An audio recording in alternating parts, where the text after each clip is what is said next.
Friends அனைவருக்கும் வணக்கம் friends.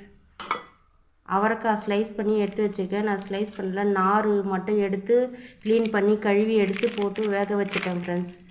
நீங்கள் வேக வச்சுட்டேன். நீங்கள் எந்த அளவுக்கு வேணால் ஸ்லைஸ் பண்ணிக்கோங்க. அதில் சொத்தை எதுவும் இல்லை, அதனால் அப்படி போட்டுட்டேன். நான் மஞ்சத்தூள், மிளகாத்தூள், தனியாத்தூள், மல்லி எல்லாமே போட்டுக்கோங்க. உப்பு எல்லாம் போட்டு கலக்கி விட்டுக்கோங்க.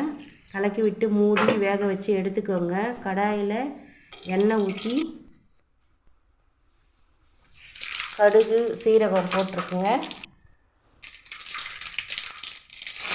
வெங்காயம் போடுங்க.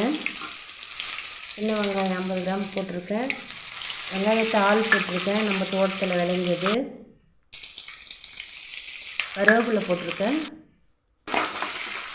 கலக்கி விட்டுக்கோங்க.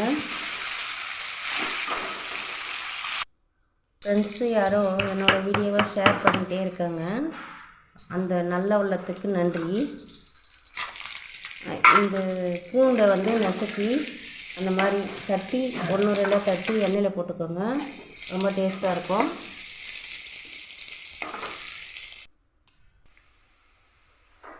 இதெல்லாம் வதங்கினா வேக வச்சதை எடுத்து கொட்டிக்குவோம். அதில் கொஞ்சம் தண்ணி இருக்குது, அந்த தண்ணி புண்ற வரைக்கும் கலக்கி கொடுத்து வேக வச்சுக்குவோம்.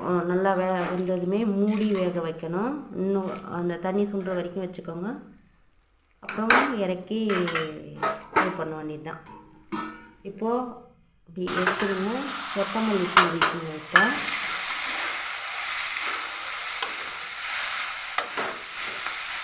அதனால் சுத்தமாக தண்ணி இல்லை, சுத்தமாக சொல்லிட்டு இப்போ பொரியல் நல்லா ரெடி ஆகிடுச்சு.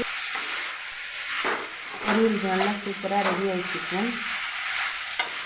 நம்ம எடுத்து சாதத்துக்கு சாம்பார் வச்சுட்டு தொட்டுக்கணும். நல்லா சூப்பராக சாப்பிட்லாம். செம்ம டேஸ்ட்டாக இருக்கும்.